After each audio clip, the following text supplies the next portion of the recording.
ஓய்வூதியதாரர்களுக்கு jackpot. குறைந்தபட்ச ஓய்வூதியம் 7.5 மடங்கு உயர்வா?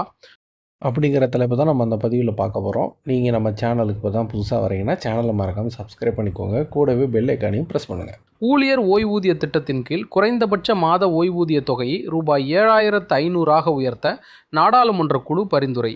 இபிஎஸ் ஓய்வூதியத்தின் கீழ் குறைந்தபட்ச ஓய்வூதியத்தை உயர்த்துவது குறித்து மத்திய அரசு பரிசீலித்து வருகிறது.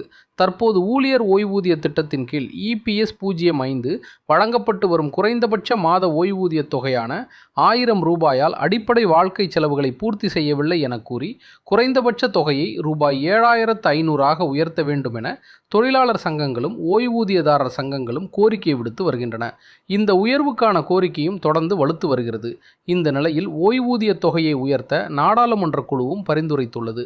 இந்த முடிவு நாட்டில் உள்ள லட்சக்கணக்கான ஓய்வூதியதாரர்களுக்கு நல்ல செய்தியாக அமைந்துள்ளது. இந்த ஓய்வூதிய மாற்றங்களுடன் நிதியாண்டு 2026இல் கணக்குதாரர்களின் வைப்பு நிதியில் 8.25% வட்டி வரவை வழங்கவும் வாய்ப்புள்ளது.